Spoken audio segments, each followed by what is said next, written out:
All right, so should I go ahead and call the meeting to order? I think you can if you'd Yeah, like to, okay. Mayor. Yes, Your Honor, we're ready to go.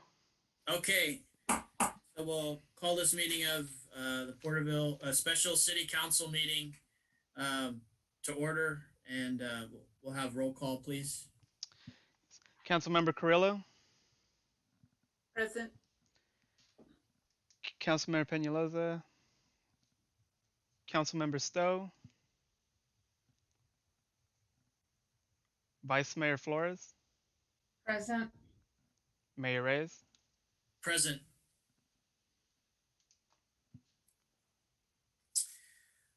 Okay, and that brings us to the Pledge of Allegiance, led by Vice Mayor Flores. Please join me. Let's all stand. And please remain standing for a moment of silence after. Salute. Pledge. I pledge I allegiance. pledge allegiance to To the the flag Of of the United States of America and to the and republic stands for which it stands, one nation under one God. nation under under God. God, indivisible, with liberty and justice for all. For all. Okay, and join us in a moment of silence, please.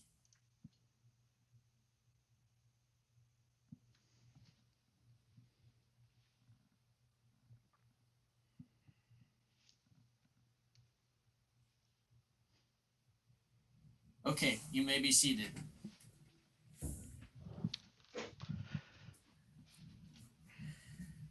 And this brings us to oral communications, the opportunity to address the council on any matter of interest, whether on the agenda or not, unless additional time is authorized by the council. All commentary shall be limited to 3 minutes. Do we have any public comment?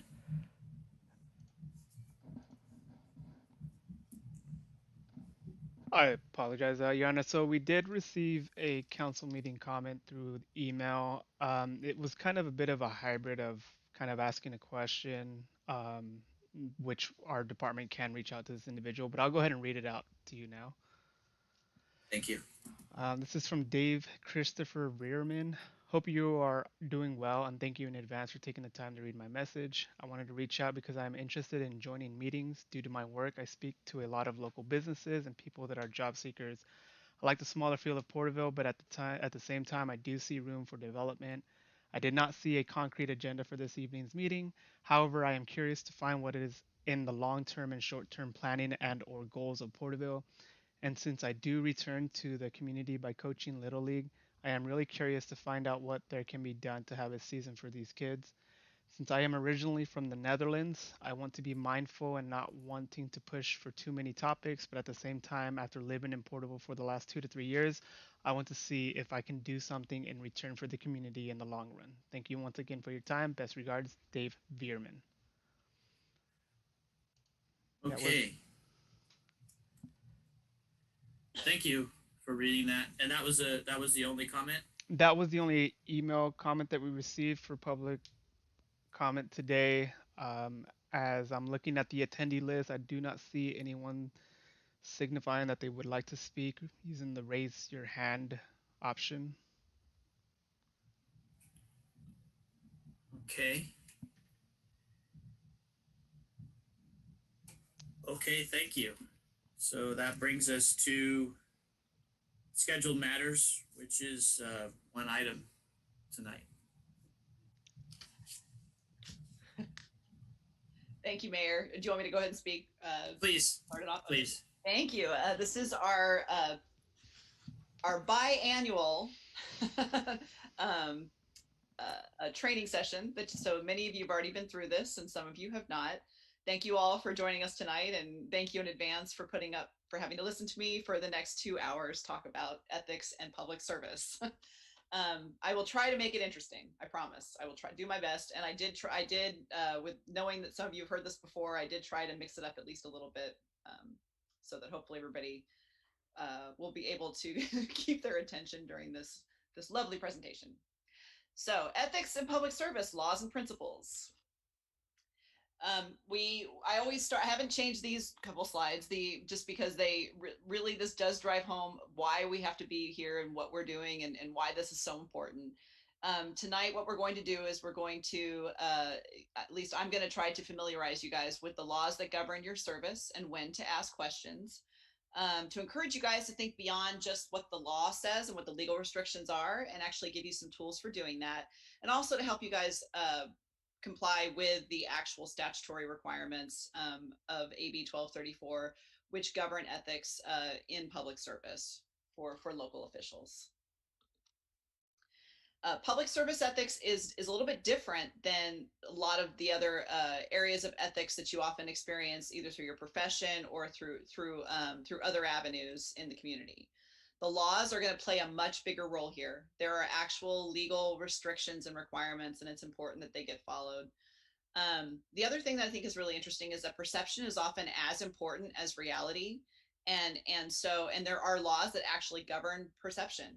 And then even when the laws don't necessarily govern it, that doesn't mean that the ethics, the morality part of ethics will, you may want to pay attention to that regardless of what the law may provide for. And the other thing that is interesting about public service ethics is that your gut is not really a reliable guide. This is not just about intuition and what you think is the right or wrong decision. Sometimes it can be kind of difficult to figure that out. So that's why, going through this every couple of years, and if you haven't been through it, being introduced to it is so important. So we have ethics versus ethics laws, and you'll hear me talk about that a couple times tonight. Most people believe that there's an ethical dilemma in society today, and particularly with regard to politics. We see it, and I swear every time I give this presentation, it's only gotten worse. It's never where I'm like, oh gee, we're in a period where everybody's being ethical. That just doesn't happen, and it's always much worse. However, you have this, while everybody thinks there's a problem, everybody believes that they themselves are ethical people. So if we all believe that we're being ethical, but there's this major problem in society, well, we are society. So somewhere there has got to be a breakdown, right? And unfortunately, we see it time and time again. Good people end up doing unethical things, and that's part of the problem. And it's not usually an overnight process. Usually it's a little bit at a time, and all of a sudden you're on a slippery slope. So, just to start this off, I figured I'd kind of give you guys an idea of what's going on. Every time I do this presentation, I typically will go and see what's been going on. And there have been periods, I will admit, where there hasn't been, I don't see as much going on with cities. Unfortunately, now is not one of those times. I went on just to check, because I hadn't been on in a while, to see what kinds of issues were going on with regard to public corruption in California. And I couldn't believe it. I feel like there's a renaissance for bribery. So you're going to see a lot of that tonight, but we're going to talk about some specific cases going on. But it's just the most blatant stuff I can remember ever seeing. It's not even complicated anymore, what's going on, unfortunately. So there are tons of local cases out there. Generally, money and power appear to drive it, whether it's happening or not. The instances of corruption tend to be ongoing and occur, and like I said, they occur over a course of several years before they're detected. They often start small and then become huge by the time they are detected. And that actually also indicates there's problems with detection and enforcement. So a lot of times things are just going on right under people's noses, and nothing is done about it. There are different types of ethics, and that, like I said, so you will see that what you guys are going to look at is different than a lot of other types. There's what's described as situational ethics, where it's really factually driven, and what do you do in a particular circumstance. There's professional ethics, attorneys, real estate agents, bankers, doctors, all different kinds of professions have codes of conduct and ethics that they often follow, and they can very much be different from each other depending on the profession, of course. And then you have what are called categorical or universal ethics, the kind of ethics that's taught in school these days, the pillars of character, trustworthiness, responsibility, respect, loyalty, compassion, and fairness. And in all honesty, that area is where the legal, the public official ethics is tied to. It's tied to those universal ethics, but as we'll talk about, it can be complicated. We see a lot of rationalizations for unethical conduct. We see these every day, and we always hear these, rationalizations or excuses for why people do what they do. It was necessary. The ends justify the means. It doesn't matter how I got there. The result is what matters. We hear that a lot. It was legal. I hear that a lot. And sometimes, as we'll talk about tonight, the legal, looking to see whether or not what you did follows the technical, requirements of the law may not necessarily be enough when you're talking about the court of public opinion or how people feel about it or perceive it. And since, some of you are elected officials, that also matters, right? It won't hurt anyone. Who's going to know? That one usually just ends up being flat out not true. Usually somebody is affected by the decision. It can't be wrong because everyone's doing it, or what I like to call the safety in numbers defense. Unfortunately, this will not get you out of jail. It's okay. I didn't gain personally. That's often heard too, or you're doing it for the benefit of someone else and not yourself. Again, that the motive behind what the conduct does not necessarily matter. The next one's kind of a common one in government service and public service, which is I deserve it. The elected officials for local governments, most of the time, are paid very little, if anything, for what they do for their communities, right? And then even in some respects, public service is often not paid as well as being in private enterprise. And so you can sometimes see where a mentality is developed where somebody may start to believe that they're not being compensated enough, or they're not getting, and so they take it upon themselves to remedy that. And you can often see unethical conduct arrive out of that. And then I'm only fighting fire with fire defense, which we see all the time now. Well, if they're doing it, I can do it. If you're going to go low, I'm going to go low too. So the laws that we're going to talk about tonight are always the minimum standards. It's what you have to do. But ethics, of course, generally goes beyond that. It's not only what do you have to do legally, but what should you do? And so, and that's above and beyond what the law's minimum requirements are. So we're going to talk about a lot of laws tonight, but the law tends to be the starting point for most ethical analysis in public service. It's the floor for ethical conduct, not the ceiling. Where do you want to set your sights as a public servant? And remember that just because it's legal doesn't mean it's ethical, and more importantly, often, or whether the public will perceive it as being legal. So we're going to talk about several categories tonight of ethics laws, what they cover, when you need to ask questions, and resources for further reference. And I'll add here too, for the council members, if you guys want to chime in or you have a question, please feel free to interrupt me at any time. This is I like to do this informally. And so, I don't feel like you can't jump in if you have a question as we're going along here. Okay, so there's four. This presentation is divided up into 4 groups of ethics laws. The first one, and they overlap. They are not mutually exclusive. So you'll see that. Number 1 is personal financial gain. Number 2 is personal advantages and perks, which is really a version of personal gain. And then 3 is governmental transparency.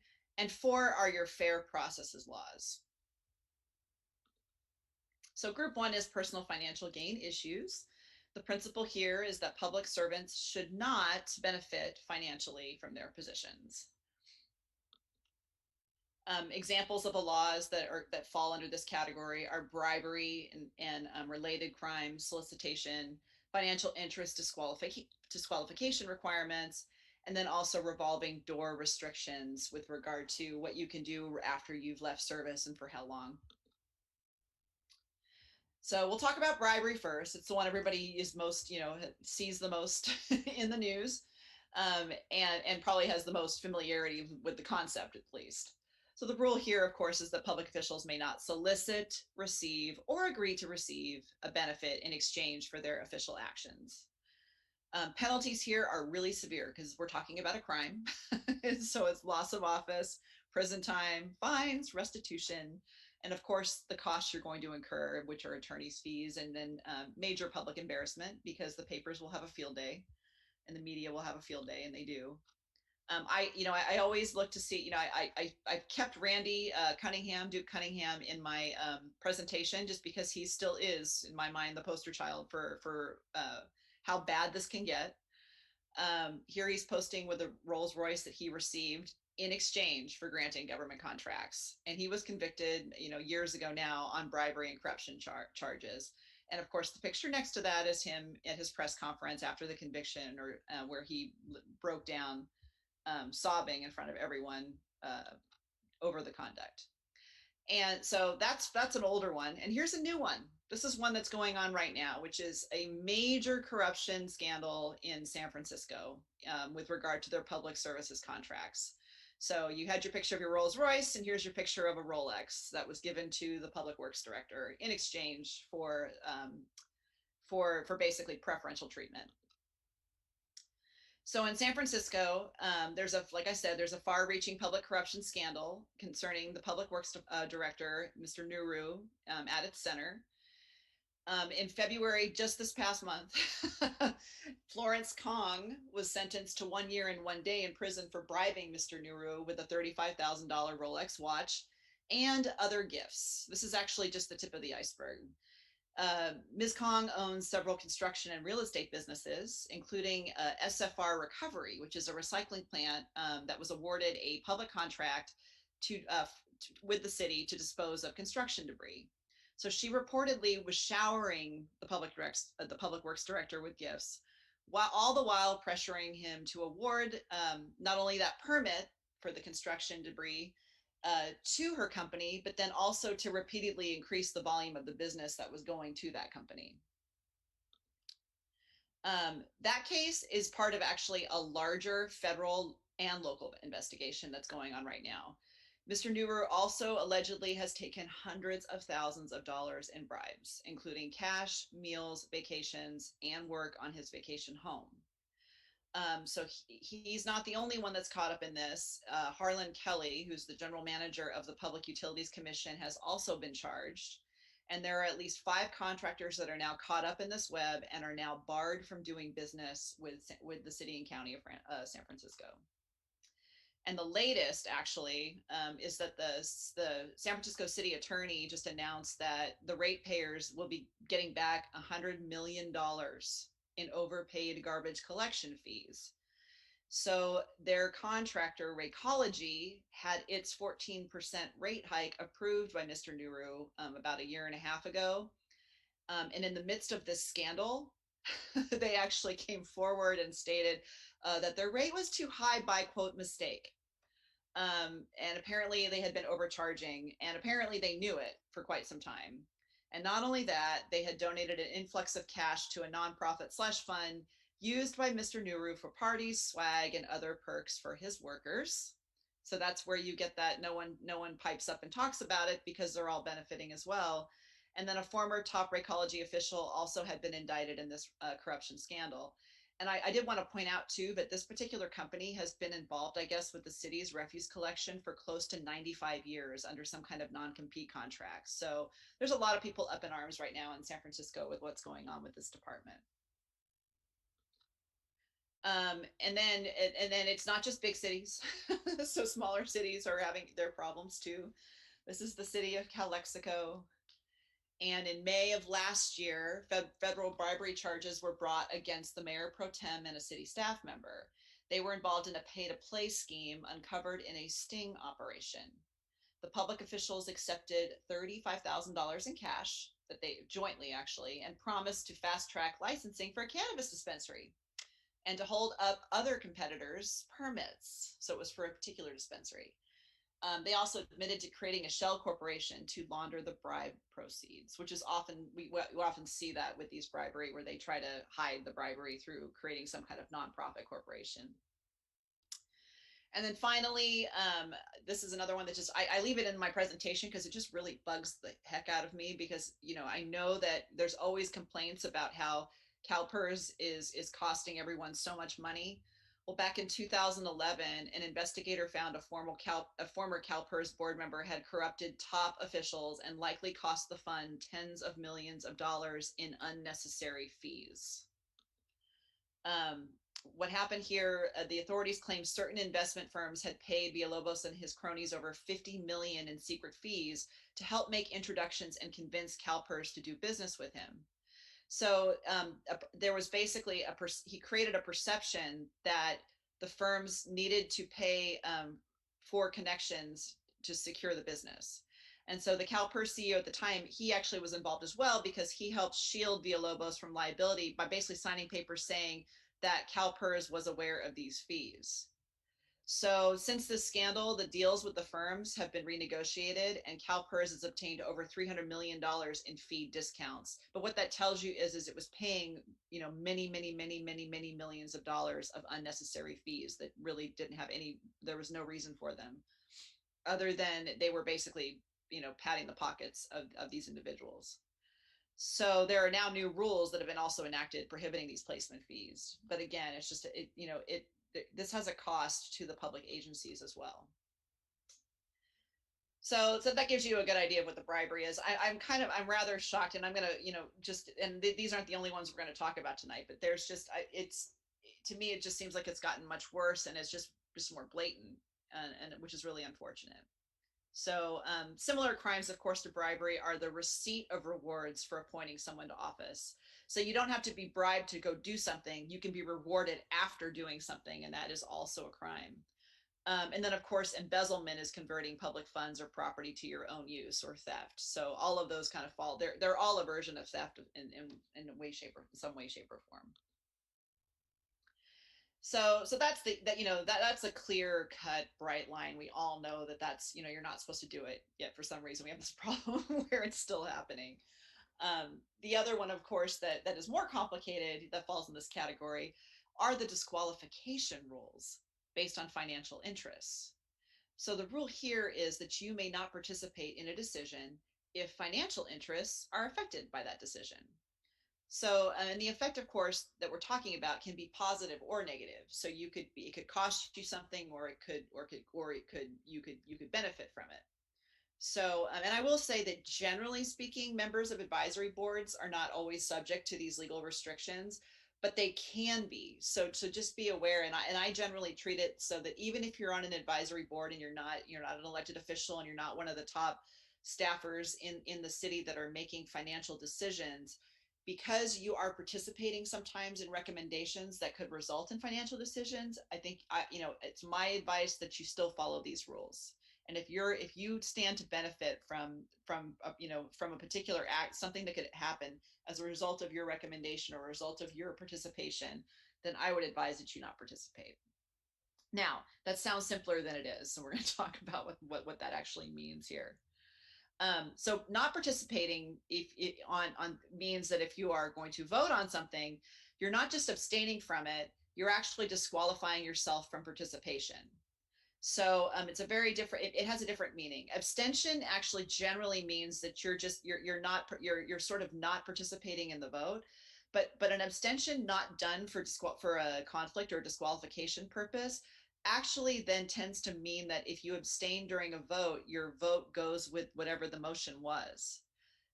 When you are disqualifying yourself from a decision, you're not in the room at all. It's like you're not there. And you're not talking to anybody about it. You're not influencing anybody about it. And you're out of the room, and you've declared what that conflict is and why you're not voting on it before the action takes place. So they are actually different concepts. So what kinds of interests are affected here? It can be sources of income of $500 or more, and that can be your own income. It could be promised income. Doesn't have to be income that you actually have received yet. It's income that you have a reasonable expectation of receiving. It could be your partner's or your child's income. It can be a loan or a guarantee too. It doesn't have to necessarily be, actual like a paycheck or a compensation or a payment you receive by a contract. Other interests that trigger a potential conflict are real property interests of $2,000 or more, and that can include your spouse or partner's property or your child's property. Could include and I mean, when I say child, I usually mean a dependent child. There are independent, once your children are adults and they are independent, then there are different rules that apply there. It includes a tenant interest, but it excludes month to month. And then there still is a 500-foot rule, but we're going to talk about the changes. There are new it's changed over the years as to how you analyze that. The other kinds of interests: business investments, employment, management interest, investments of $2,000 or more, or if you as an official are also a director, an officer, a partner, a trustee, employee, or hold a management position in a company. We often can have to look then and to see if that triggers a conflict of interest. And then gifts. Anyone who has been given official gifts totaling, and that, by the way, this has changed. It's now $520 or more within 12 months prior to the decision. And then also, again, personal finances. Anything that affects your personal finances can trigger a conflict. So that's quite a bit of information there. There's all different kinds of interests that can potentially trigger a conflict. So you just need to be aware of these categories. And really what I'd recommend is just be aware of the categories so that you know when to ask a question. And then our office can always look at it on your behalf and try to figure it out for you, because like I said, it can be complicated here. For instance, we're going to talk about the property rule, since that's the one that comes up the most for elected officials, and frankly, even for department heads, it often comes up. So if a decision affects property within 500 feet of your property, then you may potentially have a conflict.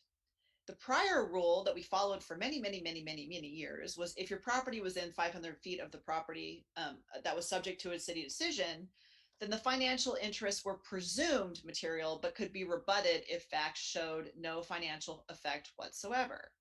Now, if you own property within 500 feet of the decision, you absolutely must get FPPC clearance before you can participate.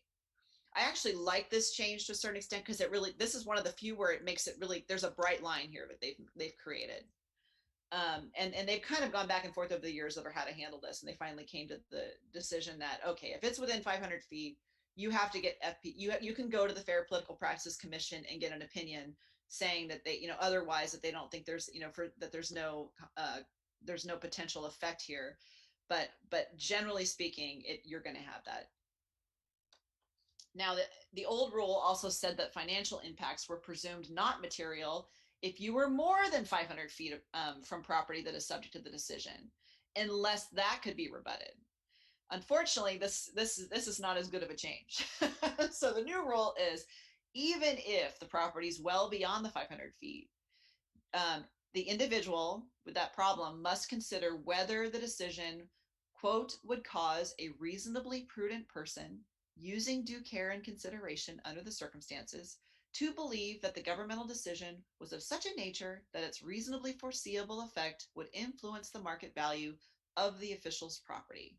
It's a lot of words just to basically say you have to, would a reasonable person, think that or believe that it's going to have an effect. So note that it does not apply to leasehold interests. So it's just,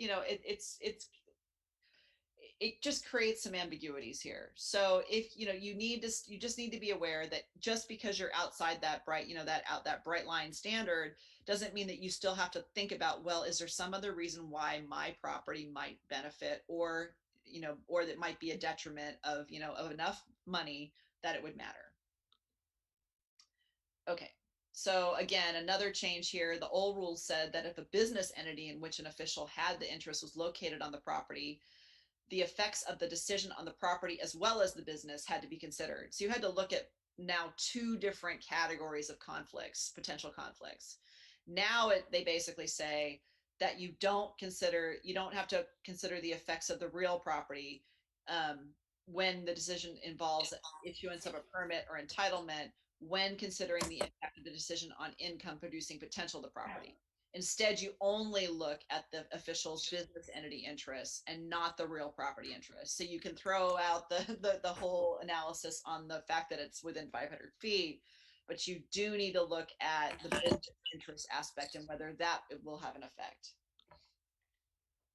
Okay, so the old rule with leasehold interests was that the 500-foot rule determined whether it was material, but it was rebuttable with a specific number of factors. So, and it was confusing. The new rule eliminated that, where the 500, you don't no longer have to worry about the 500-foot rule, but you must consider if the decision will change the termination date of the lease, whether it will increase or decrease the potential rental value, whether it will increase or decrease potential rental value with the official having the ability to sublet, whether it will change the actual or legally allowable use, and whether the impact on the use of enjoyment of the property would be financially detrimental enough to create a conflict. So this is kind of a good and bad. On the one hand, you don't have to worry about whether it's 500 feet, but on the other hand, you still need to do this analysis as to whether or not your leasehold interest is affected to the extent that it creates a conflict. So, and then finally, one more change here that I wanted to point out. There used to be this very convoluted rule with regard to common areas, with the old rule basically saying that there was no special consideration given to an undivided interest in common area. So that often raised doubts as to the ability to participate when the common area was even within 500 feet, even when the main property wasn't. So if you had a lease in a commercial property back in the day when leases still mattered and this common area rule still mattered, even if your office itself wasn't anywhere near, was outside that 500 feet, if the parking lot common area or the lobby area of the main building, what common area was, then this issue was triggered. And now the undivided common area interest is no longer considered official's property. They only look at your actual leasehold premises interest and not the common area in making these determinations. So really the takeaway here, and the reason why I went into that long explanation, just to give you kind of an example of how we look at the property rules, is that some of the changes the FPPC will make from time to time will make the analysis easier. But often the changes make the analysis way more fact intensive and more difficult to apply. And without having a bright line rule anymore with the 500 foot, you really have to be careful and just be proactive in flagging your potential conflicts, and expect that we may have to go to the FPPC and get advice a little bit more often. I will say this about them. They do really, out of all of the departments I work with in the state of California, they really do try hard to make a reasonable decision and to apply their rules fairly and to do it in at least a somewhat timely fashion compared to a lot of departments. So, and I do really appreciate that. They do work, and they've worked really well over the years with the cities and with the League of Cities, trying to do the best they can to create practical application rules and regulations. Don't always succeed, but they do try. So I appreciate that. The other thing to remember too is that if you do need to disqualify or you are disqualified from a decision, that really means that you don't discuss or influence staff or colleagues at all with regard to the decision. Not participating really means what it says, which is not participating. And then of course, when you're at a meeting where that item is going to be considered, you should identify the nature of the conflict at the meeting. As an elected official, you'll need to leave the room, unless of course the matter's on consent calendar. If that happens, then you can just note your abstention and vote on the rest of it, and it will be noted that you did not vote on that item. But if it's as a scheduled matter, then you really do need to leave. There is one other limited exception I want to mention here. So if you would be disqualified, but the issue that is before the city council is your property that you solely own, or a business that you solely own or control, then you are able to speak as a member of the public because it's your property that you don't check your First Amendment rights to actually represent yourself as an individual with regard to that property before the city council makes a decision. So you basically get to take your council member hat off and put your property owner or your business owner hat on. You do need to be aware though that when it comes to the business exception here, that is, if you are a co-owner, then it's really up to your co-owner to do these things, and you're still completely disqualified and should not participate. So it's a very, very limited exception. But I do want to, and so if you have ever have any questions about how to do any of this part, you always know you can ask me, and I will always assist you with stating what you need to state before you disqualify yourself and leave before a vote. Or if you're in a situation where you believe that you do have an interest that you want to express concerning your own property or business, we can talk about that and make sure that you're able to do that as well. So the penalties here can be pretty severe. Often the biggest one that matters to the city, of course, is that if you participate in a decision that you should not have participated in, and your vote changes whether or not that particular decision would have been made or not made, you have to realize that, if your vote will be invalidated, which means it could invalidate a decision. So it's really important that we try to get these right when we can, before decisions are made. I've actually seen this happen before, where later on there's a determination made, and then we have to go back and look, and sure enough there's a couple decisions where it mattered, and so then they have to be reevaluated or refigured out or ratified, or we to take figure out how to deal with that moving forward. If you intentionally vote with a conflict, knowing you had that conflict, that's actually considered a crime. So that, and so you need to be careful there too. That does happen occasionally over the years. Hasn't happened in a very long time, from what I can remember, but we have seen that before, where elected officials have participated when they knew they shouldn't have, and they've actually and that has resulted in their loss of office or their ability to hold future office. You can also be fined by the FPPC, and those are just kind of round numbers of what it could look like. You can end up having to pay your own attorney fees to fight an action, that civil action that somebody brings against you. You'll have to pay somebody else's fees if they win, because they can do that. And then of course it can be embarrassing, because when the media gets a hold of these, it is painted as the fact that you were involved because you had a personal interest aside from the city, and in conflict with the community's interest. And then if that wasn't enough, there's a whole separate rule for how, whether or not you can be involved in contracts with the city. And really the answer generally there is no. So, and in this case, for elected officials, for city council members, you can't just disqualify yourself. That contract can't happen at all. The city cannot enter into a contract that an elected official has a financial interest in. Generally speaking, there are exceptions, and there's exceptions to exceptions, but that's the general rule. So that contract just can't even happen. So, and if it did happen, it gets voided, and the money that was paid to the individual or the elected official or anybody on the other side of that contract has to be refunded back to the city. It's also a felony if it's done intentionally, and it can result in loss of office. Used to be that the FPPC didn't get involved in this. It was under the jurisdiction of the DA and the Attorney General, but that has changed, thank goodness. So now we can actually go and get opinions about this as well, which is really great, because that was not fun back in the day when that was the case, because it was almost like you had to wait for a violation, and then once there was then it had these severe consequences. So just be aware of that. And this is the one that can often be the hardest to deal with, because it really does mean no contracts. And we've had real, there are real issues with this in small towns where your business owners and those that are often engaging in the regular business of the city are also often serving in elected positions with the city, because it really it disqualifies your company from doing business with the city. So in almost all cases. So it's, this is a big, it's a sacrifice that elected officials make, to be on city councils and to do community work, because it does basically take away your ability to those business opportunities that you'd otherwise have.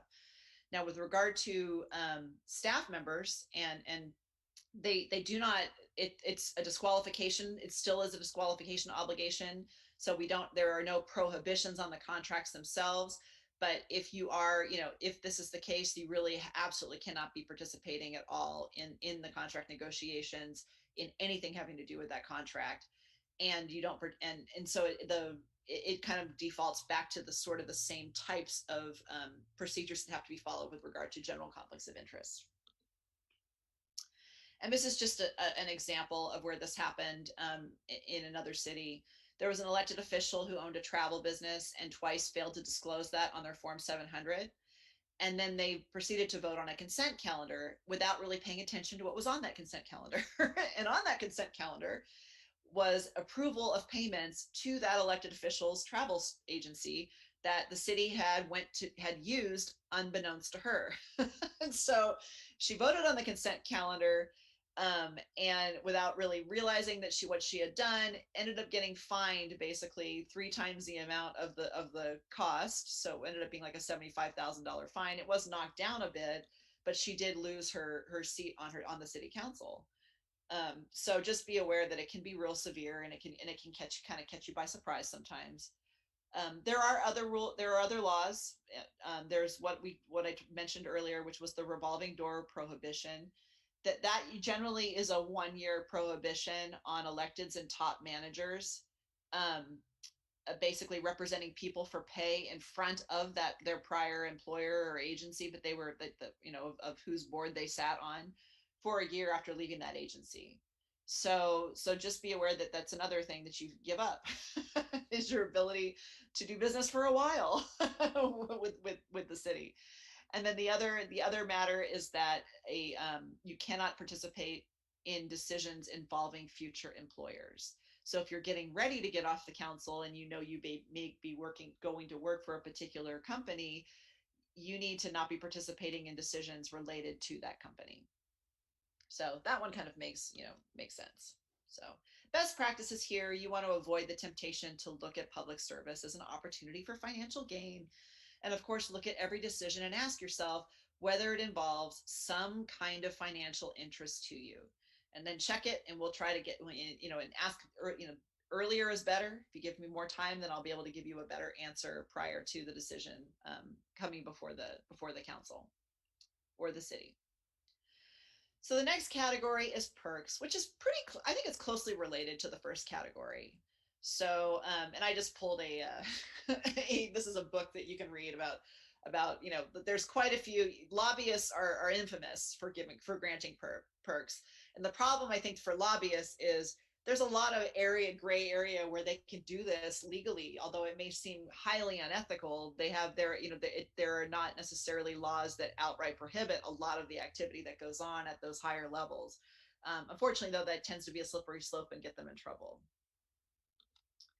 Okay, so perks. The principle here is democratic equality. Public servants should not receive special benefits by virtue of their positions. And there are 2 kinds of perks here. There are perks that others may offer you, and then there are perks that you could give yourself and use of public resources issues by virtue of your position. So gifts don't always have bows. We know that. They almost never have bows these days. And it can often be something like a free meal or food and drink. It could be a reception that's thrown, that you're able to attend and benefit from. It could be entertainment. It can be concerts and sporting events. You see this a lot in the city, in cities where they have big venues for those kinds of things. It could be travel or lodging. So it could be anything basically offered to you that you are not having to pay for, quite frankly. The rules here are that you must report any $50 and up, anything anybody offers you that costs $50 or more in aggregate over a year from a single source. There's a limit of $520 per calendar year. So perks are basically just gifts. So you got to keep that in mind. You cannot go over $520 per calendar year from any single source. There are exceptions for depending on who's providing it to you. Like I said, we live in a close-knit community, and often, people are, you may have received a gift from a friend that could still potentially have business with the city. There are exemptions for bona fide friendships, for family, of course, family gifts and those kinds of things. So just be aware of it. Like I said, there are often exceptions to these general rules, but you just need to know when to ask a question.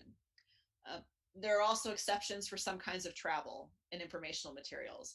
And also remember that even if you don't hit the $520 per calendar year, if you are over $500 in the prior 12 months with regard to that source, then you have a disqualifying interest, even though it wasn't outright, there's no prohibition on it. So just be aware of that as well. You can have these overlapping rules that apply. And I want to point out, by the way, that I checked to see if they had upped the disqualifying interest, and it doesn't look like they have yet, but that may just be a mistake in the FEPC's materials online. Usually those match the 520 per calendar year and the disqualifying interest, but until they do, I'm keeping it at 500. So again, there are pretty substantial penalties under for violations here. And you end up, of course, having to pay your own attorney's fees and potentially others if you lose in a court action. There are some other random laws concerning perks that can be offered. We are under the California law. You absolutely cannot accept free transportation from a transportation carrier. So just be aware of that. And it does come up from time to time, usually with the railroad. The local railroads sometimes will offer little trips or loops to the elected officials, and they can't take those without actually paying for those trips. And then no honoraria, which is basically a fee for speaking or writing when you're being asked to do that by virtue of your public position. So you could be paid for a speaking engagement if it's related to your profession, but it has to be truly related to your profession and not by virtue of the fact that you're, a council member or by virtue of your position, public position. And then, of course, there are the use of public resources issues, which is basically personal use of public resources, including staff time and agency equipment. That's going to be prohibited. It's basically using public resources for your own private thing. It can be akin to theft if it gets substantial enough. And the key thing to remember here is that political use of public resources is also prohibited, because political use and campaign use is private use. That is not public use. The other thing that everybody needs to be aware of here, and we haven't had a lot of, we're not having as many expenses right now because we're not able to actually, we haven't been going a whole lot of places, and many of the things that we used to do in person lately have been done by video conference or virtually. So we're not traveling as much, but there will be a time, I truly believe, when we will be back to somewhat, something more more akin to what was normal practice, where there will be times where you're traveling for city business. And so it's very important that everyone that does that familiarizes themselves with the city's policies and limits and what the reimbursement policy actually provides for, so that when you are traveling or needing to keep traffic, you're going to potentially need your expenses reimbursed, that you're able to, you follow the policy correctly and do it correctly.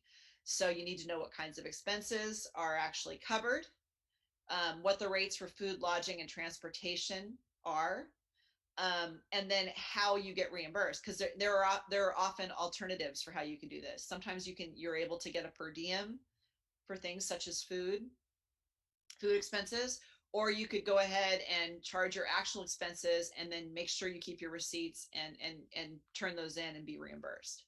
And you must, you want to make sure you understand the importance of what documentation you need in order to be reimbursed or in order to justify an expense. So, and you can always get that from the city of Porterville. We have an AB1234 cost reimbursement policy. And so that's available for those that need it. The other really important thing here is to know that spouse and domestic partner expenses are not reimbursable. Never are. Neither are family members. It's only ever the direct expenses that, the costs incurred for that city business specifically. There are pretty severe consequences here. You can face civil penalties. You can end up having to pay 3 times the value of the resource that you used. If you did it if you did it intentionally, it is theft. It's theft of public resources, and that can carry a pretty decent prison term. You can end up resulting in disqualification from office. And it can also have tax, and it often does have income tax implications. The IRS loves to go after people that improperly claimed expenses, because they will call that income. If it wasn't an expense, then it was an income, and you need to pay taxes on it. And so they do that all the time. we're going to talk about a case study here because it is the reason why we have to do this, which is the Sacramento Suburban Water District.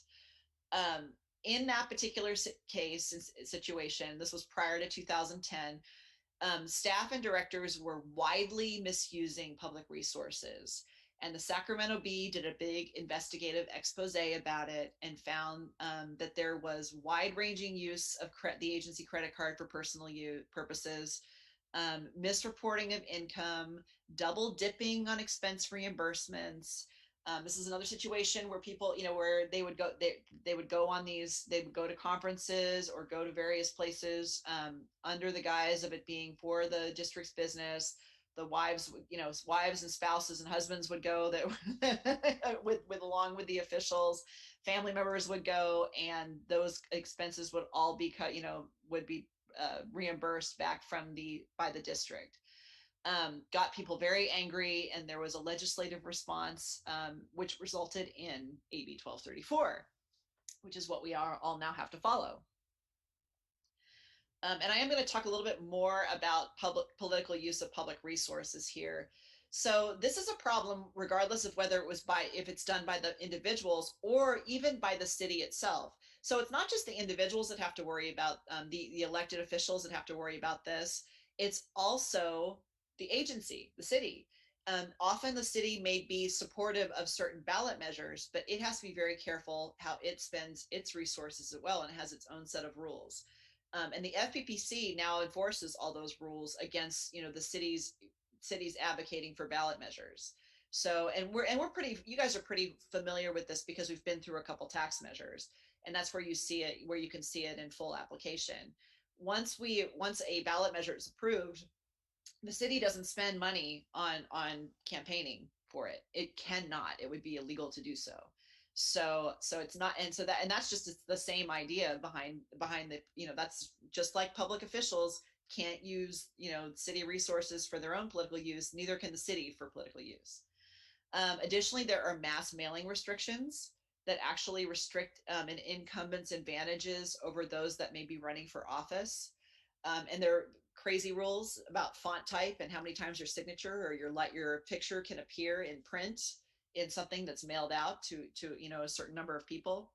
And then there are, of course, the rules on gifts of public funds. There's a constitutional prohibition on the gift of public funds, where public funds must be used for public purpose, and that public purpose must be consistent with the powers of the city.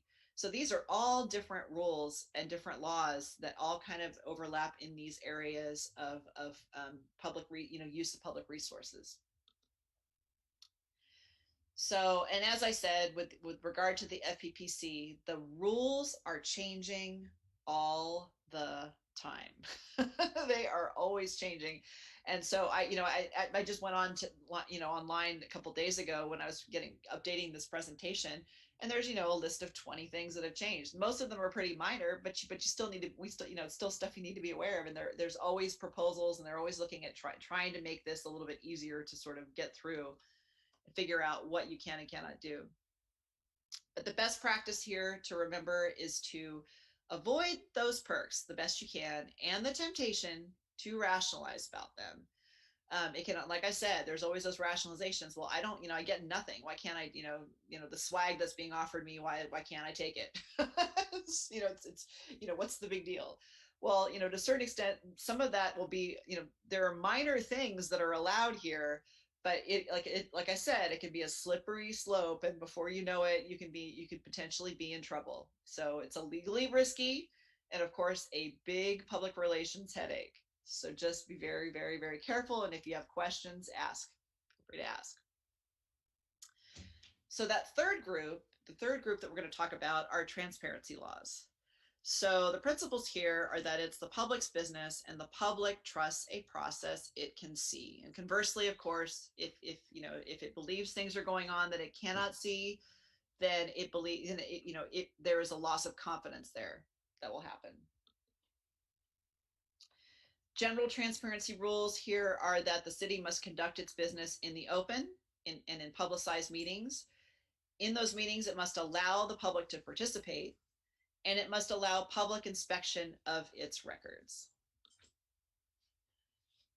So as you know, we conduct our business at open meetings, and what that basically means is a majority may not consult outside an agency convened meeting. The key concept here is what constitutes a meeting. And we're going to talk about, what basically can become a problem, which is what we refer to as serial communications. And then we're also going to talk to about what the exceptions for certain kinds of events are. As long as a majority does not consult among themselves, there are certain types of events that you can participate in.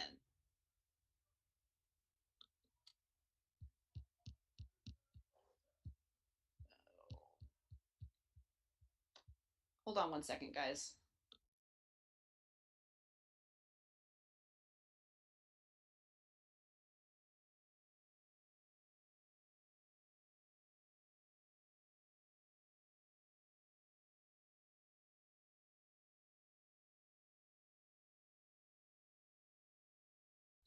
Okay, sorry about that. Moving on. Okay, so consequences of violations here. If we don't follow the Brown Act properly, then there's a potential under that law for a nullification of the decisions that were made improperly, where a meeting wasn't properly noticed, or where there's some kind of violation of this rule. So and it can again be pretty serious. There are criminal sanctions for intentional violations. I haven't seen in a very, can't remember, quite frankly, the last time I've seen a criminal violation of the Brown Act, but everybody should be aware that it is out there, and you could potentially have it where somebody intentionally, does something, outside the public eye. So, and obviously too, this is an area where we often can get intense hostile media attention if things are not done properly. So the allowed gatherings of a majority, when you have a majority where you're not in a public meeting, it's still very important that there is no discussion other than as part of a scheduled program, or if you're a commission member as part of a commission, or if it's a part of a commission. So there's a little bit, there's a little bit of leeway there, but not a lot. So here are the areas where you can have where a gathering is permitted. If you are at a conference that's open to the public on an agency issues, then you can have a quorum or more of your entity, like if it's city council, the city council, or if it's a commission, you can be at that. You can have a majority there, as long as you are not discussing your potential commission issues. You can be at an open and public meeting on a topic of community concern by a person or group other than the city. You can be at an open and public meeting of another agency, or you could be, and this is probably the most common, you can be at a social or ceremonial occasion. So, and those are all fine, but always remember, if you're in those circumstances, do not be discussing, your city business with a majority of that council or that commissioner. There are new rules for social media interaction that I wanted to go through with you guys because this is actually new as of just within the last year. Elected officials are not prevented. There's actually law now that comes right out and says this: you are not prevented from engaging in separate conversations or communications outside of a noticed public meeting using internet-based social media platforms, so long as a majority of the body does not discuss a city issue among themselves. Okay, so this is the general rule, that you can participate in social media platforms: Facebook, Instagram, Snapchat, Twitter, there's a whole bunch of them out there. However, and here's the big but, there's a big but that comes with this one: no council member shall respond directly, and I put that in quotes so we can talk about that a little bit, to any communication related to city business on a social media platform where the communication was made, posted, or shared by another council member. And this rule is now going to be in effect for the next several years, for the next 5 years. So let me go over that again. So no council member is allowed to respond directly to any communication basically about city business on these platforms made by another council member. And it can be something that was made directly by them, posted directly by them, or it could be somebody else's post that is shared by another council member. And this respond directly is interesting because it's actually defined. The new law specifically allows for the use of what we call digital icons, also known as emojis, in social media. But here's a big but again. That is part of what is discussed as a direct response. So the inclusion of such definitions for responses in the law and calling those direct digital icons, basically folding that into what constitutes a direct response, that creates an implication here that a council member's use of the digital icon in a response to another council member's post is likely prohibited. So a thumbs up or any kind of emoji, that you want to use to express yourself is likely prohibited as a direct response. And you'll notice here, we're not talking about a majority, and I kind of blew through the serial communications. We'll talk about that in a second. But we're talking about just one member responding to another member's post. That is what they are prohibiting here. I have a feeling this is likely to potentially see a legal challenge, because it does go beyond what would be, it's not a majority here. We're not talking about a serial meeting happening. It's going beyond that and saying we're not going to allow two council members to basically, to have this discussion in a social media platform, and that discussion can be broken down into emojis. Is basically what they're saying. So what is not clear here from the law is whether the Facebook likes or like the media or like what we call the Instagram double taps or hearts likes are included as prohibited engagement as between council members. However, I'm not sure how you can make a big distinction between, physically typing an emoji in a reply versus, double clicking or hitting a like or a dislike or hitting one of the reaction buttons on Facebook. So, my recommendation is, I think that's likely if they're calling the emojis a direct response, then I think those kinds of activities are also considered direct responses. And I would say avoid that as well. So this is a whole new world right here that we're talking about. And it's something that everybody needs to be very well aware of, because hasn't been, uncommon in the last couple of years to see potential discussions going back and forth between council members. And that would no longer be allowed under this new law. So to that, I just go, okay, it is what it is. And so we just all have to be aware of it. We'll follow along and see how long this lasts. We'll see if it gets, for now, it's good. It's with us for the next 5 years, apparently, at least. And then we'll see what happens after that.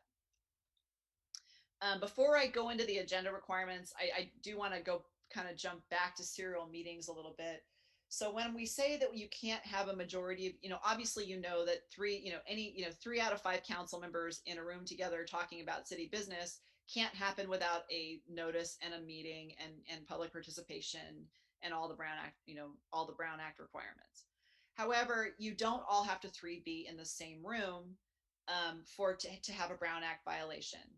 What everybody needs to understand is that you could have that happen over a series of communications where if there is a discussion engagement on a matter of city business between 3 members, then that could potentially be a violation. And it can happen, where council member A talks to council member B and council member B then goes to talk to council member C. And because all 3 know what the other 3 thoughts are on a matter, you now have a potential violation.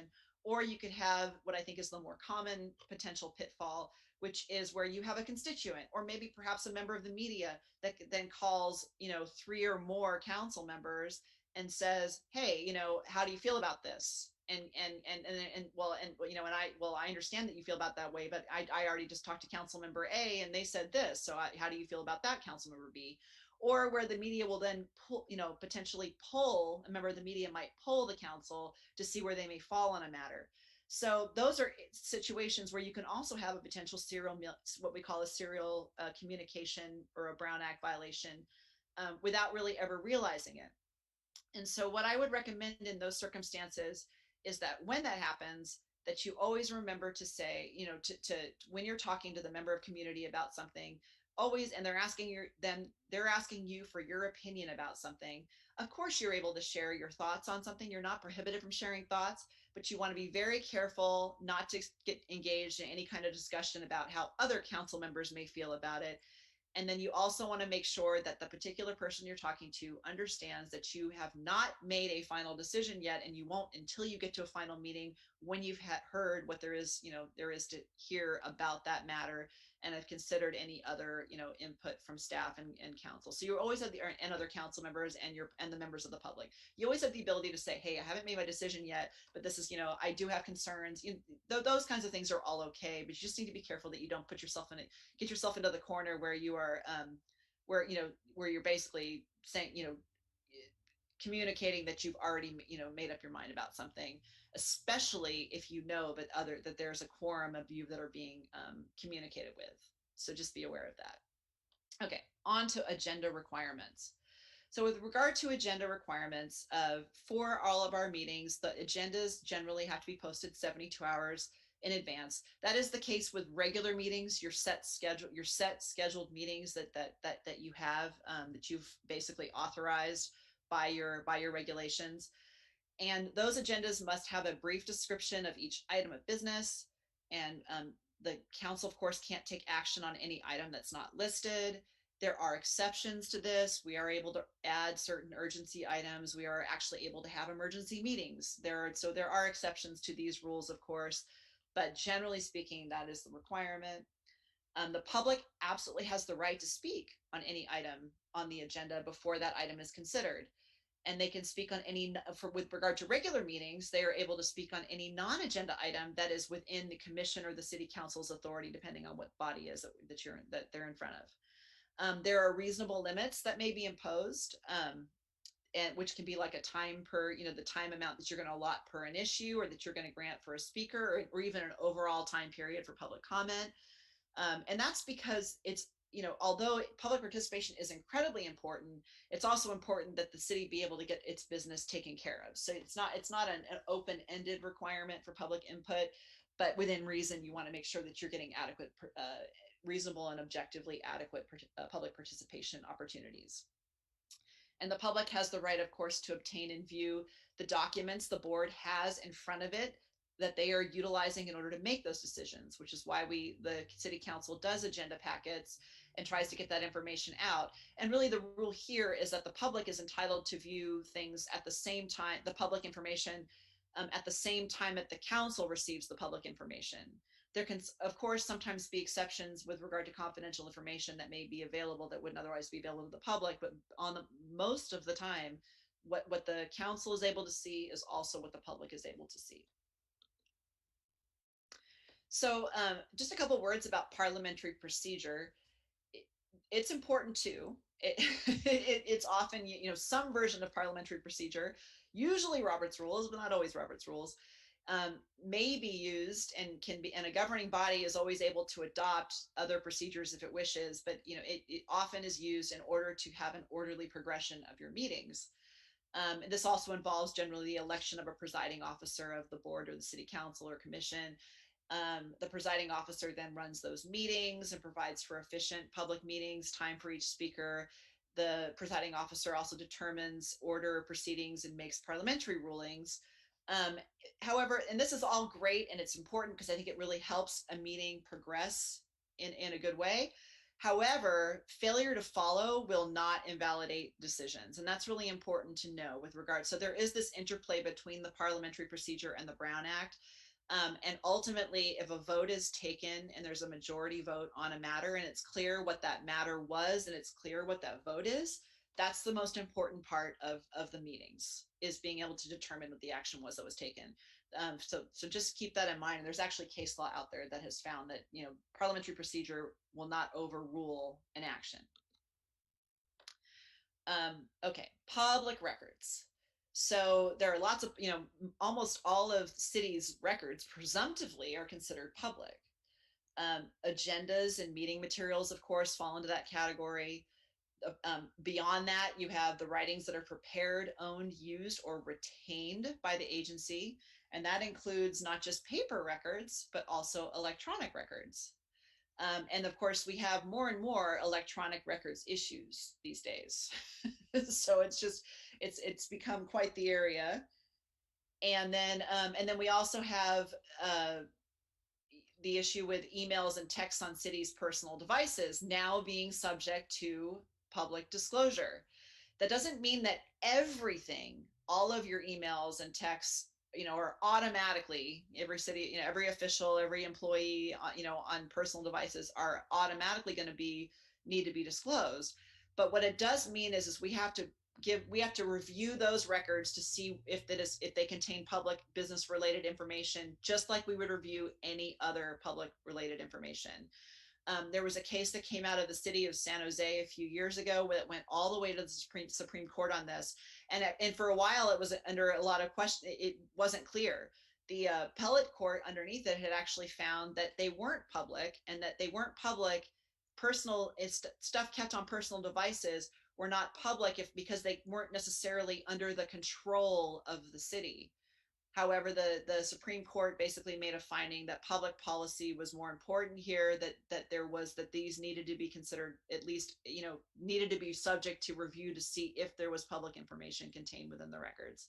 So what that basically means is that if you're a public official using your private devices and you're using private email accounts, or you're using private electronic devices for communications, if we're asked for, to provide public records, we will need to be able to review those. So just make sure you're doing a good job trying to keep those segregated and keep them so that we are able, and then you may very well be asked to sign an affidavit if we, once you provide that information, but that is all you have.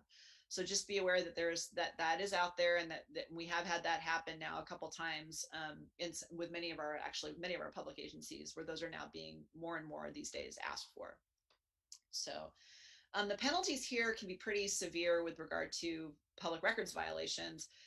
We see, again, adverse media attention, and they can also be very expensive with regard to when lawsuits are filed on this. So, and I've seen, some pretty crazy stuff. I've seen where, some pretty high attorney fee awards for some inadvertent disclosure, some inadvertent non-disclosures of records, where things were just inadvertently not provided, and it results in a big attorney's fee award.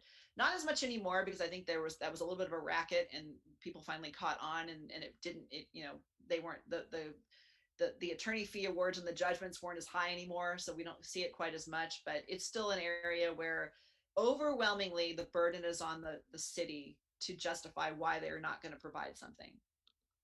And there are of course exemptions. We protect personnel records, we protect medical information, we protect all, there's a whole, there are certain kinds of law enforcement records that are not necessarily disclosable, but it's a complicated area. So what I really want everybody to understand with regard to public records is that before you disclose something, make sure you check with with the office first, because we want to make sure that we don't inadvertently disclose things that shouldn't be disclosed, but we also want to make sure that we do disclose what needs to be disclosed.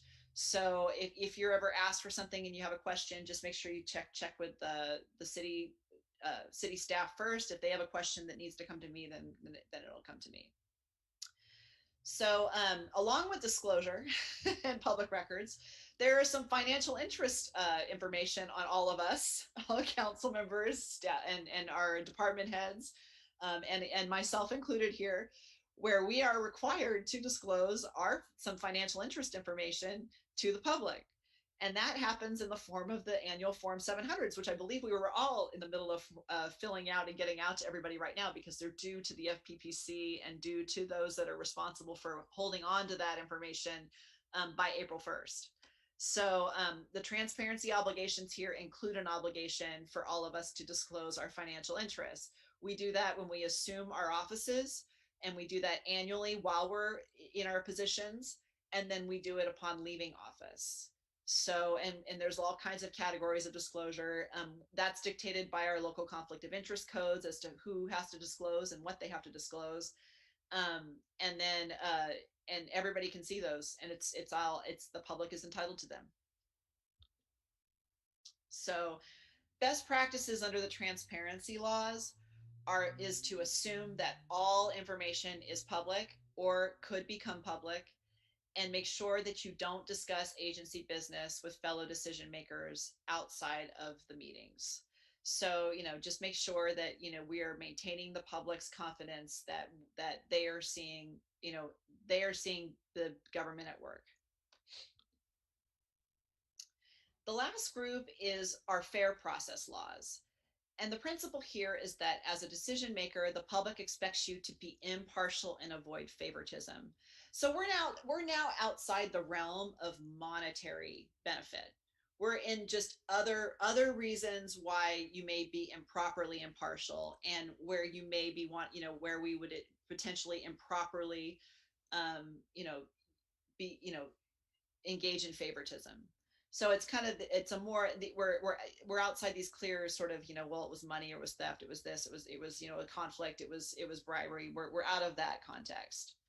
So what falls under here are due process requirements and rules against bias, which is not financially motivated. So non-financially motivated bias, and what we call incompatible office prohibitions. So there are laws that actually govern when you can't hold two offices simultaneously because they are not compatible with each other. So these often involve this, and what you have to do under these, if you're in a situation where you could be exerting bias, or you have the opportunity to exert some bias, or you may feel like you can't be objective, there is a disqualification requirement. For instance, there is one if you are engaged in a decision that involves certain family members. And that is triggered when we're dealing with what we call a quasi-judicial decision. So what I'm talking about there are times when the city council will serve as more like a judge versus as a group of legislators. So when you're adopting a new law, or you're considering a new regulation, for instance, we're going to be talking about, we've been talking about potentially amending the fireworks ordinance. That's when you are operating in a legislative function. You have discretion. There are all kinds of things you can decide you can take into consideration in what that law is going to say, how, who it's going to apply to, what's going to happen. So that is a legislative decision. Once you approve the fireworks ordinance, that's potentially going to have a new structure for whether what the citizens have to abide by. So a citizen could then violate that law. And a citizen could then end up and then want to contest whether or not they actually were in violation of the law and appeal that decision. And theoretically, the ordinance could provide for the city council to sit as the appeals board on with regard to that decision. So then the citizen would then come before the city council, and the city council is now no longer serving as a group of legislators. They're now serving as a judge. Well, that's what I mean by a quasi-judicial decision. There are all different kinds of circumstances where a city council would be basically looking at an individual circumstance and determining whether or not it complied with the law, quasi-judicial, versus whether or not they want to adopt a law and what they want to put in that law, which is quasi-legislative. So that's kind of a general discussion of what the differences are. So there are circumstances where if you are serving in a judicial, as a judge, as a body that's going to pass a judgment, where you have to be objective. And in those circumstances, if you have any kind of bias that's going to affect your judgment, then disqualification may be needed, and disclosure may be needed. So that's a description of kind of what you have to be aware of there.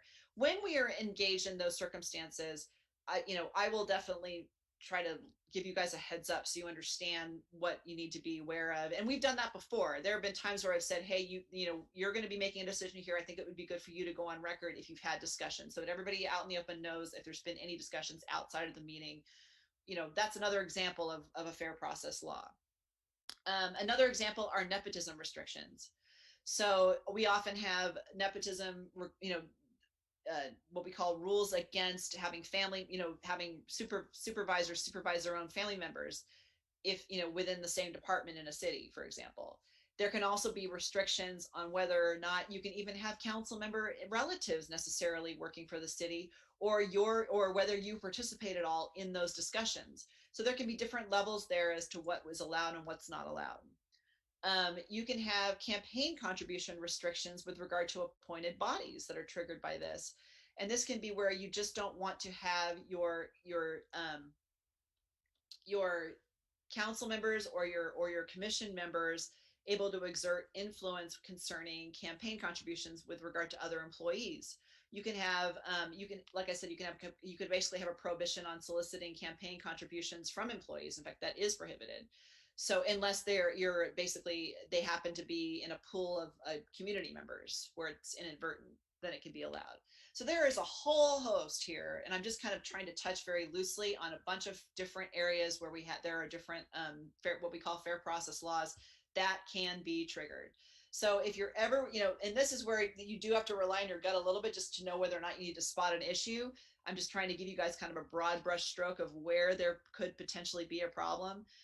We don't have a tremendous amount of these come up, which I think is a real testament to the city. We don't typically have a lot of issues where people are trying to get jobs for their kids and those kinds of things. So you don't have those kinds of problems, but just be aware that you need to be careful. And if you have a question, don't be afraid to ask, and we'll try to sort through it. So always remember with these that you want to think fairness and merit-based decision making in your decisions. And if you can't, that is when then speak up and don't be afraid to say, I'm concerned. And also, if you're worried about the appearance, even if you think you can be objective, but you're worried that there will be an appearance issue or a perception problem, that's okay too. And then, of course, the second thing here is to keep politics separate from your relationships with agency staff. And that can sometimes be hard, but on the most part, I think Porterville's done a pretty good job. Okay, so we can't talk about AB1234 and expense reimbursement and all the public agency rules and laws without actually talking about City of Bell, because City of Bell changed things for everyone, changed everything for everybody concerning what the extent of what could actually go on in a city. And this, it's been several years. I think it's been 11 years now since this actually broke, but City of Bell is just a small city down in the kind of the LA area. And in this particular city, they had 8 officials that were ultimately arrested on criminal charges related to what started out as a pay scandal, ended up being so much more than that. So here we have this lovely mugshot of these 8 officials, which include council members and then the city manager and the assistant city manager. So it started, like I said, with major public outrage spurred by really, really high salaries. We're talking really high salaries. I want to say that the city administrator was getting, at one point, I think he was getting as much as $700,000 or $800,000 a year in a small city. Small city of, I think it was like less than 20,000 people. The state controller audit revealed that there were numerous instances of a misuse of public funds. And these were just some minor, like there was $93,000 in city funds that was apparently used to repay the CAO's personal loans. It wasn't enough that he was getting $700,000 a year. He also was getting some personal loans repaid. And then there was another 1.5 million in loans made to hospital members, city officials, and city employees without any justification of public benefit. So it was like this own personal loan program for the city. The director of planning services was overseeing as many subcontractors in the city, and he was getting a 10% administrative fee for each of those, for that oversight for each of those. And then there was a Measure A bond that had been passed they were just putting the funds in the general fund, which you cannot do. And but the reason they were doing that on purpose, because it artificially inflated the general fund balance, and that was what the CAO, the city manager's salary increases were based on. So it was basically just a way for him to pump up his salary. So there was just one problem after another. I mean, they weren't even tracking their own assessment and taxes. They had increased them without even taking them to the voters. So they had just one problem after another. This guy, Mr. Rizzo, was actually charged with 53 counts of misappropriation. And ultimately, they rounded up all of the officials all in one morning. So it was a big event for everybody. And people were so upset that they burst out into cheers when these guys were arrested. But it ended up being a really sad story. I mean, a lot of these guys, I think that most of them are now actually probably out of jail. Mr. Rizzo died in jail. And but it still is it reverberated, had repercussions for just cities everywhere. And actually, after the city of Bell got in trouble, by the way, several cities all around them did. And there's another one just got in trouble this year that we're going to talk about a little bit later. But 5 of the former elected officials, they were convicted in March. They were convicted of multiple counts of misappropriation of public funds. They paid themselves huge salaries, all, up some of the employees were getting over $100,000 annually in a city population. It was, like I said, it was actually a little bit more than 20. It was 36,000 people. But 1 in 4 in the city lived below the poverty line. And there were guilty findings for appointment to agencies serving no other purpose than to pay them a salary.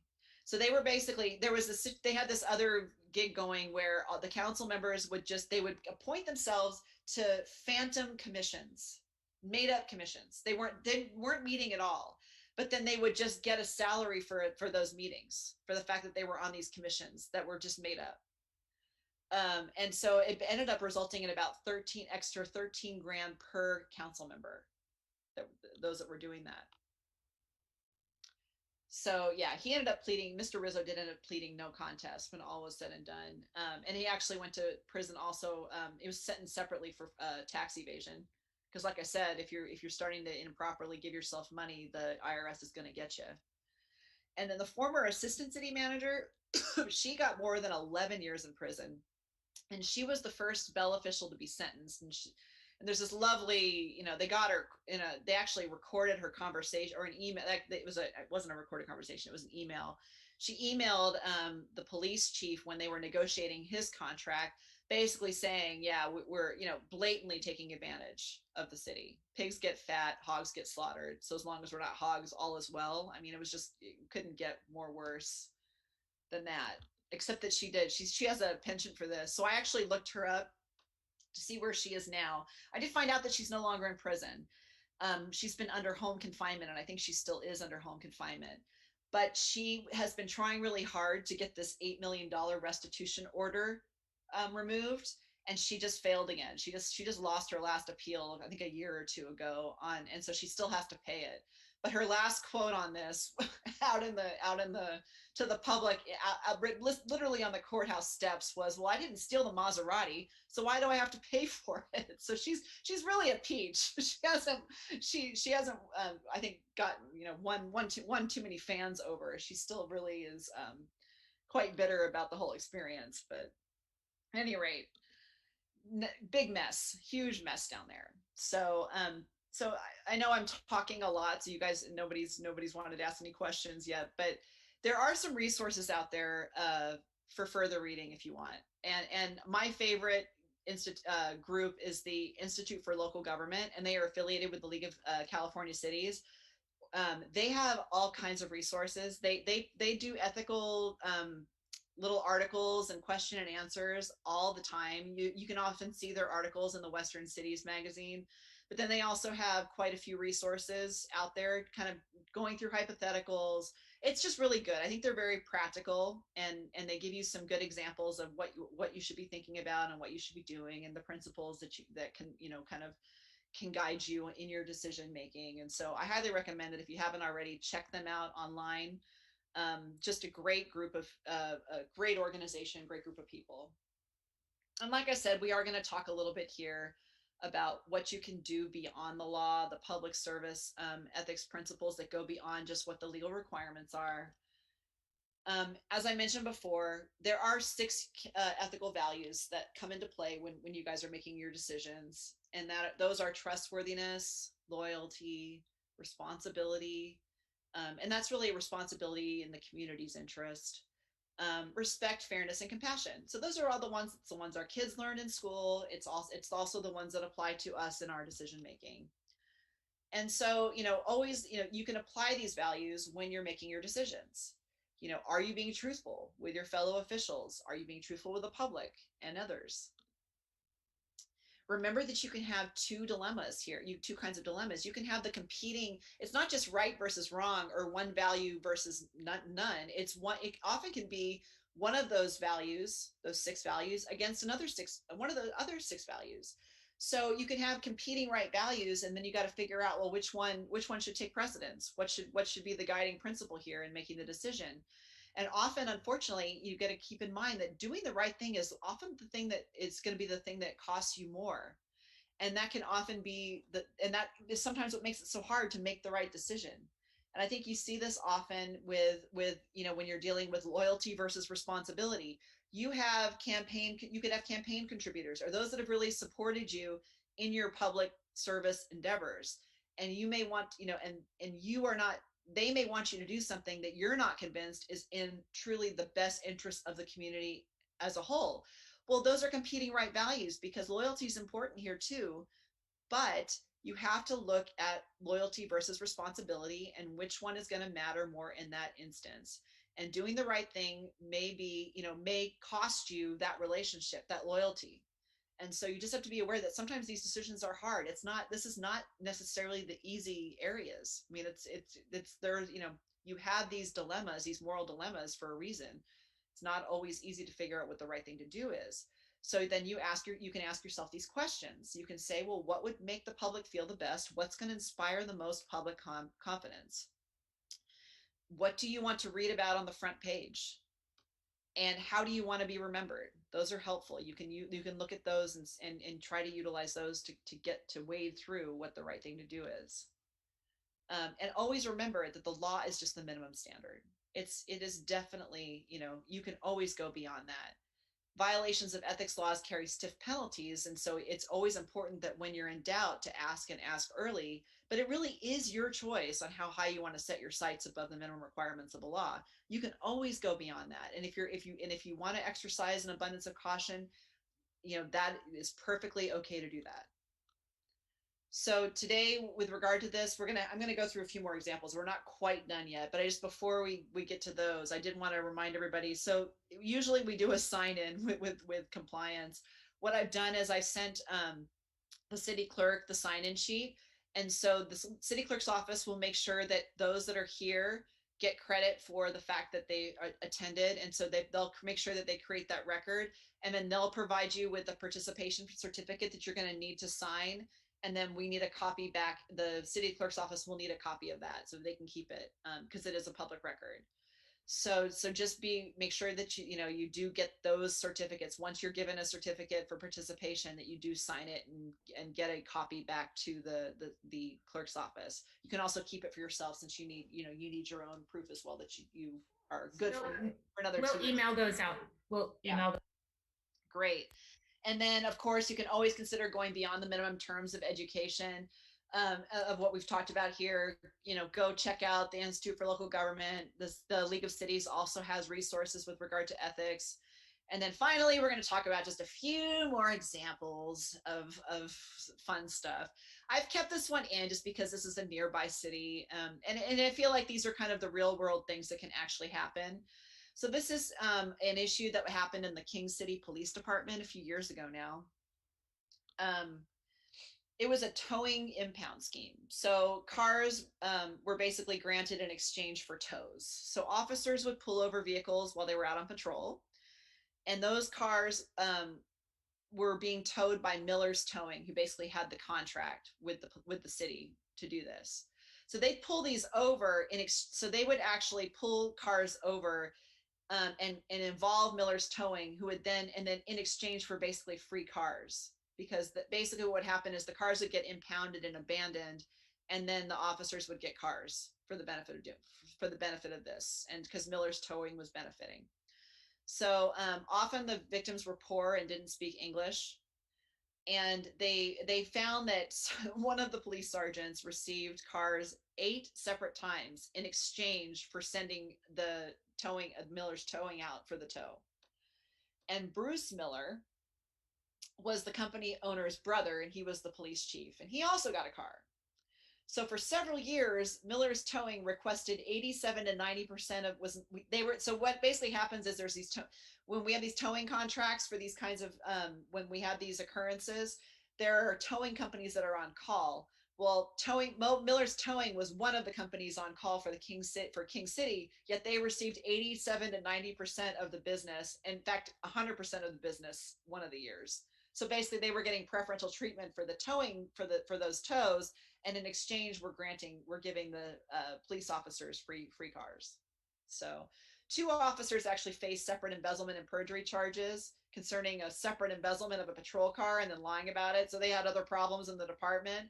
But as of January 8th, 2015, the city had served termination notices on several of the involved officers, and the chief of police had resigned. So there's just an instance of some local corruption going on. Another example is the San Jacinto City Council. In here you had the mayor and the vice mayor and two different council members that were basically indicted on corruption charges. And in this case, the prosecutors were claiming that 9 people, including the council members, conspired to launder hundreds of thousands of dollars and conceal campaign contributions and offer bribes in order to advance political agendas. There were 56 felonies and 99 misdemeanors alleged in this case. And this is an ag-based community of approximately 40,000 people. So not unlike our ag-based communities. So, and then just so that it's clear that it isn't always just elected officials. And actually that was probably pretty clear from the San Francisco example I gave you, since that was also a department, unfortunately, director of public works. In this case, the Oxnard public works director, he had to resign after the Ventura County Star had reported that he failed to report gifts such as meals, golf games, and tickets to Lakers and Dodgers games. So again, this is kind of one of those perk situations that can get you in trouble. As I mentioned, there's Bell's next door neighbor, city of Bell's next door neighbor, Maywood, which is a population of 26,000. They are currently in hot water. Their city is. So a former mayor, city manager, and building and planning director have all been charged in a, quote, pay-to-play scheme. The mayor sought to receive and received bribes from vendors that just wanted to do business with the city. This included a scheme to sell affordable housing properties for less than half their market value to a buyer who would then build a bingo hall. So this was all to get a bingo hall, apparently. Other allegations include use of funds for private construction, directing staff to void parking tickets, and allegations related to illegal cockfighting. So there was a whole bunch of stuff going on here. And this is still all going on right now in that city. And finally, we started with San Francisco, but we're going to end with Los Angeles and something called Operation Casino Royale. They're getting creative with their name there. So, and this is currently going on right now too. And it's another massive corruption investigation. It actually began several years ago, and it involves activity happening primarily back in 2017. It's led to criminal charges against City Council member Jose Huizar and Council member Mitchell Englander, as well as 10 other defendants.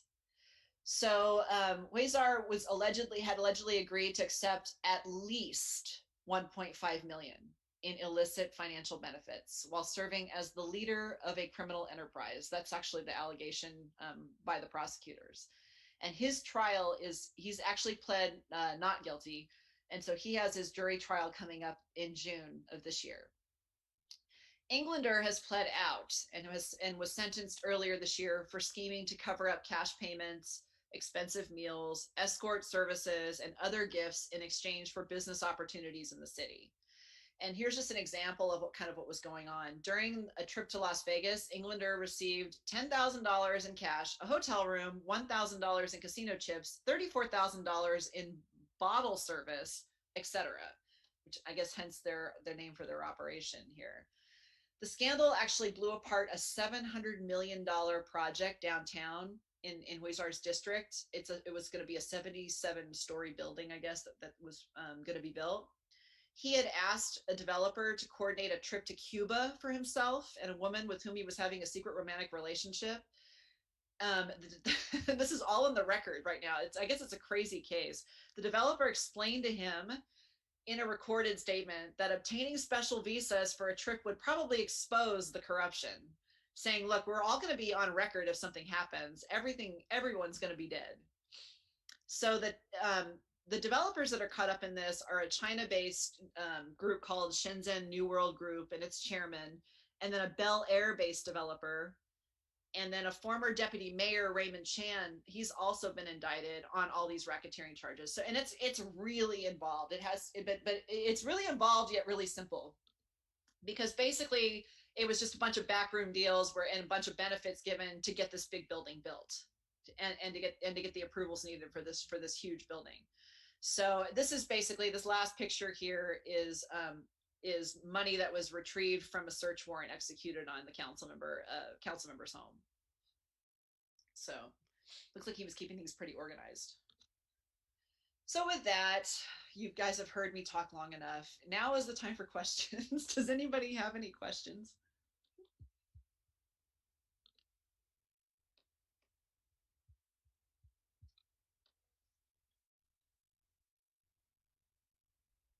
Julie, can you hear me?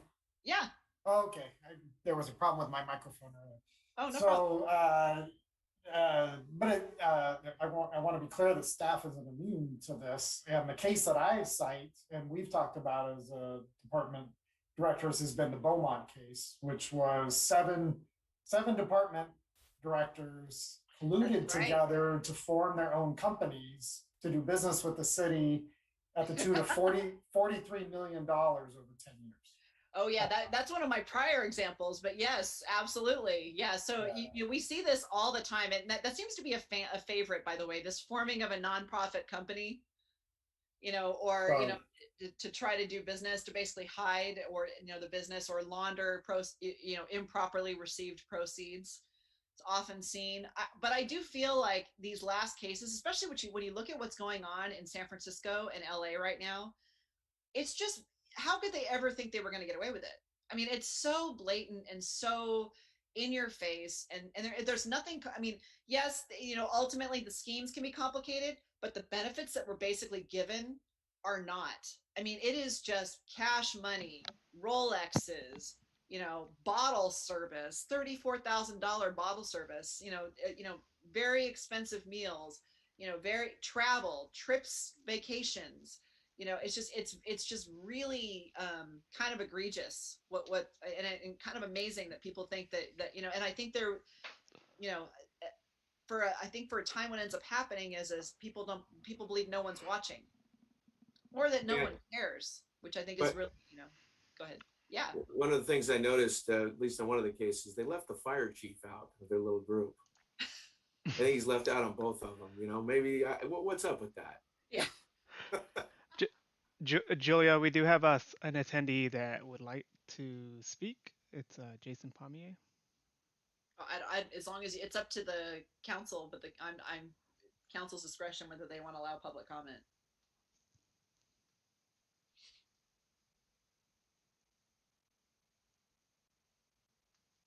So would we do that through consensus, or? That's fine if it's the council's desire. I certainly don't have an issue with it if you guys want to allow it, but it's up to you guys. I don't, but I can't see any of the other council members. Maybe if there's an objection, they could speak up.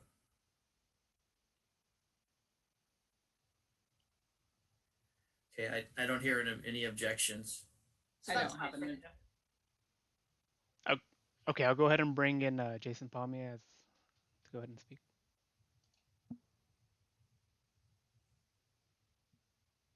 There we go. Sorry about that. I'm thinking more kind of at the start of the presentation, understanding that as far as you're talking more about business properties and amount of feet where your potential project could be. Is there a concern, because in essence, my other job, I'm representing a school district, and in essence, almost anything as it being on the Commission for the Parks and Leisure, is there anything that would potentially create any issues? So between your position with the city and the school? Meeting between being in a project that I'm on the Parks and Leisure Commission, but it's a project that potentially could benefit the school district, when in essence, the majority of the city is within the district boundaries, and almost every single project could potentially increase the value of that property. And what's your position with the school district? being the public information officer. Oh, you're public information officer. Yeah. You're probably okay in that circumstance because, yeah, number one, you're dealing with a public agency. You're actually dealing with two public agencies. So that actually helps that. It's a little bit different than when you're dealing with a private business and the public agency. And then the other issue is you're the public information officer for the school district. So I think you're probably okay because you're not serving on if you were on maybe a school board member and a commission member, then there might be potential issue there, but I don't think you're okay. Great. Well, and if I could, Julia, so the commission is an advisory body to Correct. the council. Right. If it were a council member PIO, that would probably be potentially a conflict of office. Then it's potentially an issue. That's another good point. Right. And I'm glad, Jason, that meant you were paying attention because you heard me say, conservatively, I think it's great for you to follow the conflict rules. But this is where it really does truly make a difference. And the fact that you're an advisory body and given the nature of the discussions, I think you'd be fine. Great. Thank you. I appreciate it. I have a question. Sure. Could you talk a little bit more or give, I guess, about when we disqualify? Mm-hmm. And you gave the two examples of if it's a consent item, we can abstain. Mm-hmm. And if it's a scheduled, we should leave the room. Right. So Yeah. what would be an example of us on the, being in a consent item and then abstaining Okay. from that? You guys have actually had it happen a few times in the last, it almost always is. I feel like it comes up almost every meeting, but not quite. So if you have a conflict on an item that is on the consent calendar, so say there's a decision on there that that is within 500 feet of property that you own. Okay. Normally, if that was a scheduled matter, you would disclose it, you'd leave the room, and you're familiar with that drill at this point, Kelly, Mhm. right? But if it's on the Yes. consent, you just say, hey, I need to note my conflict on that item. And basically what you're saying there is I'm noting a conflict. And so when I vote on the consent, I'm voting on everything but that item. That item will not show my vote. And so then the minutes will then reflect that you actually had a conflict abstention. So it's not really a disqualification on that particular item, and that your vote does not count towards that item. You were not voting on that. You were only voting on the others. That's how that's handled. And that is allowed by law. So that's what the difference is. Okay. Yeah. Okay. And then do I make that, just if I was in that circumstance, I make that statement before the motion is made then? Correct. Okay. And we do our best. The staff really did their best to catch those ahead of time. Well, I appreciate it if I'm ever in that situation. We don't always get them. So if you're aware of it and we haven't said anything to you, or you have a question, always feel free to bring it up before the vote's taken, and we'll note it. So. Okay. Yeah. And then I have one more, I guess just on the social media. Mm-hmm. So I think it's pretty clear if a council member shares something, we shouldn't comment or like it or anything. So that I got that part was clear. Yeah. What about city information that the city posts? Can we share that? Like say, how we share a lot of information going out about COVID or the flyers or events that are going on with the city. How are we? You absolutely can share that.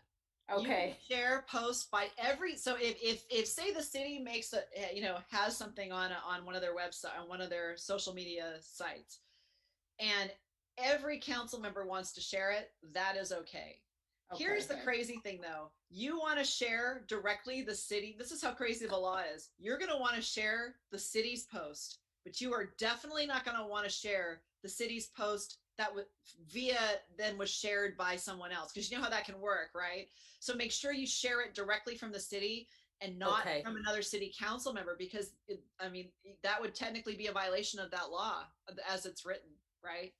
So Very that's the good crazy point. thing. Yeah. Yep. So. Or if another council member shares it, I probably shouldn't comment on that or. Right, and you definitely don't want to sure. comment on the city council members' shared post, although you could theoretically, respond to the city's post. You know, this is where it gets really confusing because they don't speak to what happens if the city posts something. What if all the council members wanted to respond to that? That's technically, you know, a potential problem, right? Or what if a constituent posts something and everybody wants to respond?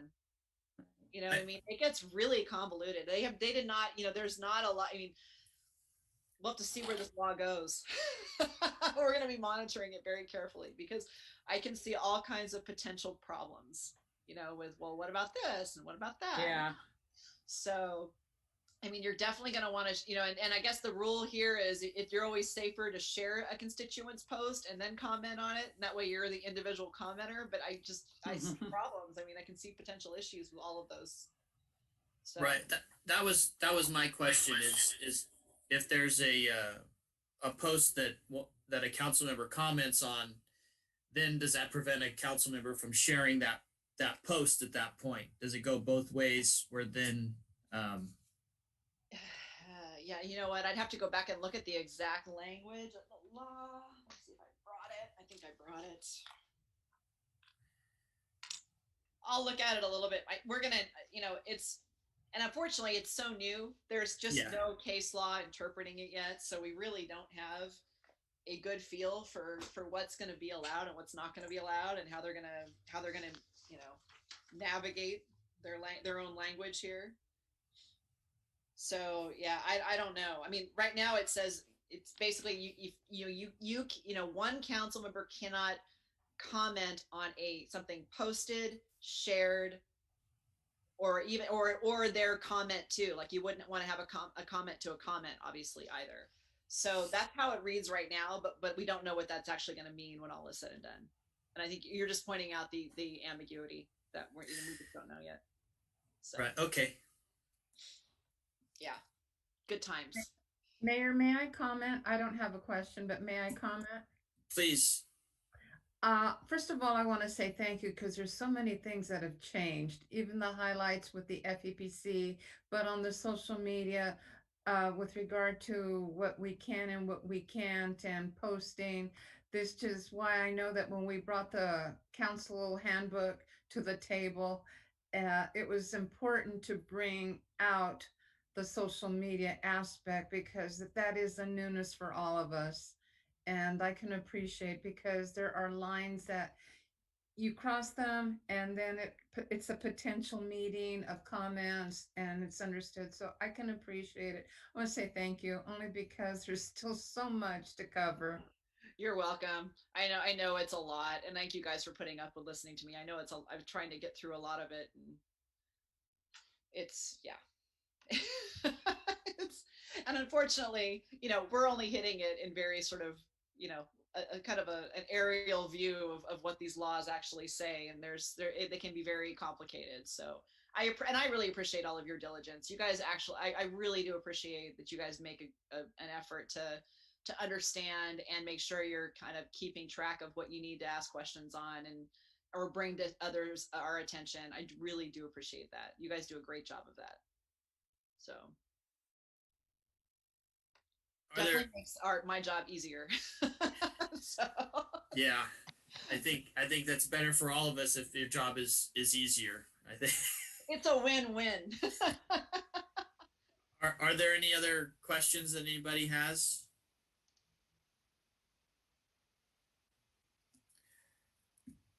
Okay, and if not, I just also want to thank you for the presentation, and it is something to pay attention to, because as we move through life, we have to pay attention to the things that we are affecting, but also be aware that things around us change, and being aware of how that affects our decisions. So it's more of a three-dimensional game than it is something just on the surface or one-dimensional.